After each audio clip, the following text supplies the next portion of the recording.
Jadi tujuan puasa kita bukan untuk menjadikan kita lemah secara fisik atau untuk menurunkan berat badan. Nah ini repot lagi. Ada yang puasa justru di masa-masa, maksudnya ada yang berpuasa untuk tujuannya diet atau orang diet pada masa-masa puasa. Ini kurang mendalam. Mari kita duduk dan berkumpul di sini, hilangkan duka lara dan beban di hati, mendengarkan renungan yang menginspirasi. Pojok Iman. Halo Bapak Ibu Saudara yang terkasih, salam sehat penuh kerahiman Tuhan, salam katekese.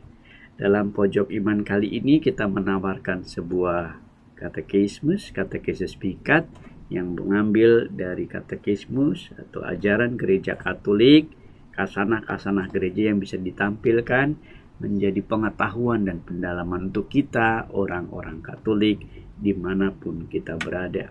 Pada kesempatan ini kita akan bicara mengenai puasa dan pantang dalam gereja Katolik. Apakah ada puasa dalam gereja Katolik? Ada. Disebut dengan masa Prapaskah. Dan itu juga berlangsung selama 40 hari. Tapi ada orang yang bertanya, puasanya orang Katolik nggak ketahuan sih kali ya? Jadi ringan banget. Kelihatannya ringan sekali ya kan?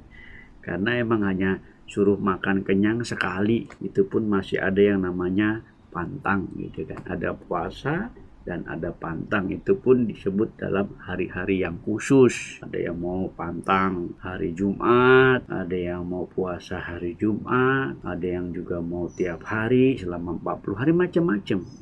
Memang di sini kelihatannya jadi nggak kerasa ya. Tapi sebetulnya dalam gereja Katolik, Bapak Ibu Saudara terkasih, ada masa puasanya. Dalam agama kita masa puasa itu disebut masa Prapaskah. Puasa bagi Anda dan saya, kita orang Katolik, diartikan sebagai makan kenyang sekali sehari, dan pantang diartikan sebagai mengurangi makanan tertentu, biasanya daging atau dalam hal ini makanan atau hiburan kesukaan-kesukaan. Misalnya kita sukanya makan daging, maka pada masa itu kita mau sebulan penuh pantang daging, boleh.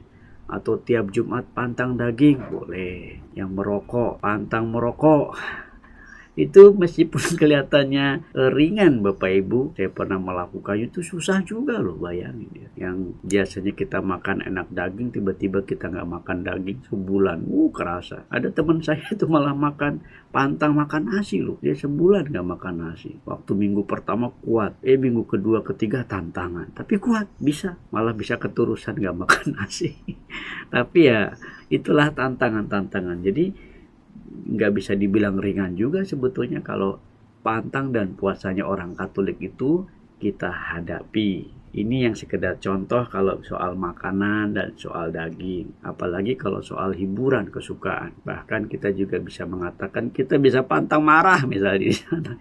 Itu juga susah tuh. Bagaimana kita nggak bisa marah-marah di kantor mungkin, atau ada sesuatu yang keliru, maksud kita nggak marah-marah misalnya, itu susah. Dan itu juga bisa menjadi bagian dari sebuah puasanya kita orang-orang Katolik. Dan saudara yang terkasih, minimal apa yang disampaikan oleh gereja dengan puasanya orang Katolik, makan kenyang sekali dan dengan berpantang, sebetulnya gereja hanya menggarisbawahi syarat yang minimal agar semua orang Katolik bisa menjalaninya. Ingat ya, hanya syarat minimal.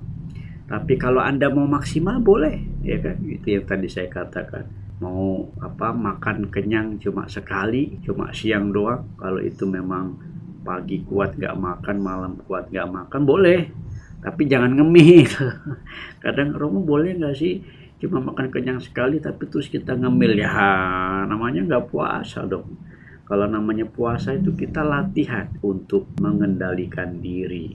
Maka apa yang paling penting mari kita lihat di sana. Di balik aturan puasa yang kelihatannya ringan bagi gereja Katolik, tapi sebetulnya itu terkandung nilai rohani yang dalam. Puasa Katolik tidak ada artinya jika dijalankan tanpa semangat tobat, menyangkal diri, dan bermati raga. Menjadi murid Kristus berarti mengikuti Kristus dalam penderitaan, dalam kematian, dan dalam kebangkitan Yesus. Maka mengurangi makanan atau hiburan kesukaan adalah ungkapan lahir dari kesediaan kita untuk memikul salib Tuhan dengan mati terhadap dosa. Itulah semangat tobat atau penyangkalan diri. Semangat ini tidak dijalani dengan muka muram. Enggak boleh ya. Kalau kita emang niat puasa, tetap senyum, keep smiling, tetap ceria, bukan malah gue puasa nih yo. Itu enggak.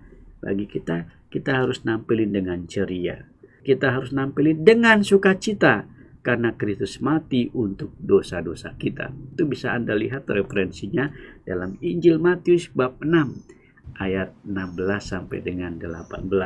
Jadi, misalnya dengan mengurangi makanan dan hiburan kesukaan, orang Katolik menegaskan pertobatan hati, pertobatan batin, atau penyangkalan diri. Tanpa ini semua, puasa dan pantang itu akan tanpa hasil dan tidak jujur. Anda bisa lihat juga itu dalam Katekismus Gereja Katolik nomor 1430. Terkait dengan pertobatan hati, kitab suci dan para bapak gereja bicara tentang 3 bentuk ungkapan. Ialah puasa, ialah doa, dan karya amal kasih. Anda bisa melihat itu dalam Tobit bab 12 ayat 8 atau Matius bab 6 ayat 1 sampai 18 atau kitab hukum kanonik nomor 1249. Dengan kata lain, Bapak Ibu Saudara terkasih, perwujudan penyangkalan diri ini bisa dilakukan secara negatif. Misalnya mengurangi makanan dan hiburan kesukaan, tidak merokok, tidak melakukan dosa.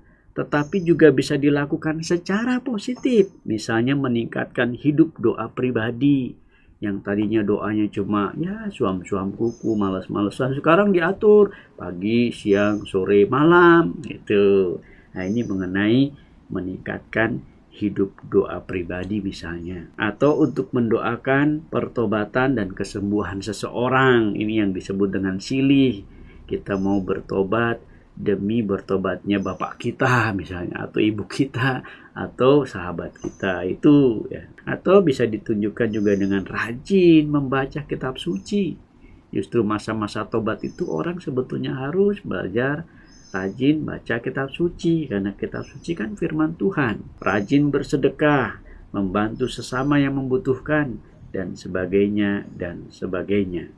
Pada masa Prapaskah ini, gereja selalu mengadakan yang dinamakan gerakan aksi puasa pembangunan, atau kita menyingkatnya dengan APP, aksi puasa pembangunan, yang mengajak semua orang Katolik sebetulnya untuk berbagi rezeki dengan sesama yang membutuhkan. Tindakan penyangkalan diri ini membuat Anda dan saya orang-orang Katolik membebaskan diri dari gangguan duniawi untuk mengekspresikan kerinduan kita akan Yesus yang ikut di dalam penderitaannya. Jadi tujuan puasa kita bukan untuk menjadikan kita lemah secara fisik atau untuk menurunkan berat badan. Nah, ini repot lagi. Ada yang puasa justru di masa-masa, maksudnya ada yang berpuasa untuk tujuannya diet, atau orang diet pada masa-masa puasa. Ini kurang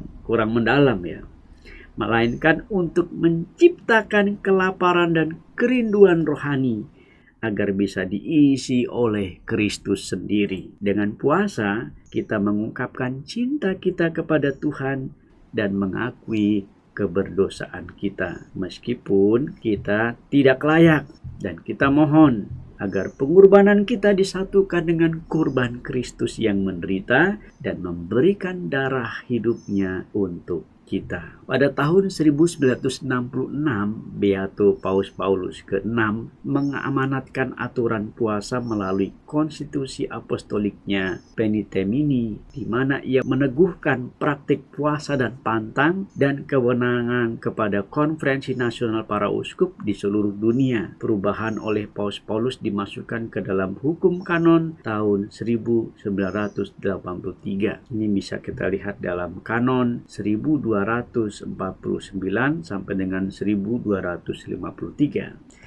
Saudara-saudara yang terkasih, pendek kata, masa puasa Katolik dilaksanakan pada masa Prapaskah selama 40 hari. Tujuannya untuk menyongsong perayaan Paskah setiap tahun dan dimulai dari Rabu Abu, biasanya dilihat dari kalendarium masing-masing tahun bisa berbeda-beda. Berakhir atau diakhiri pada saat Jumat Agung, itu puasanya orang Katolik, di mana pada Jumat Agung itu kita mengenang wafat Yesus. Pantang dan puasa diwajibkan pada hari Rabu Abu dan Jumat. Nah, kalau hari Rabu dan Rabu Abunya itu sama Jumat Agungnya wajib berpuasa itu, ya kan?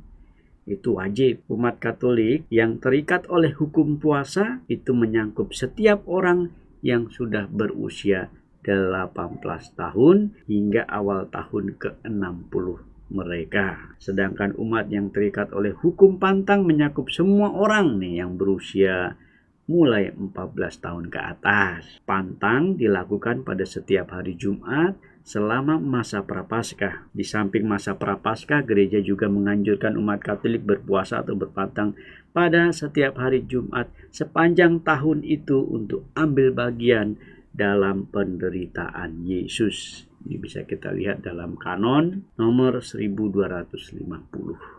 Intinya, seberapa dalam kita mau menyatakan kasih kita kepada Yesus dengan berpuasa, seberapa mampu kita menjalani sesuai dengan kondisi tubuh kita. Puasa dan pantang adalah sarana bagi kita untuk semakin mencintai Tuhan dan sesama. Maka diperlukan sebetulnya motivasi yang murni dan penuh sukacita untuk melakukannya. Bapak Ibu, saudara yang terkasih, inilah puasa dan pantang dalam gereja Katolik. Apakah ringan?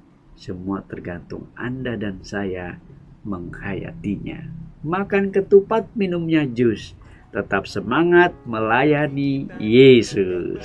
Kumpul di sini, hilangkan duka lara dan beban di hati. Thanks for watching, guys. Pojok Iman. Pojok Iman.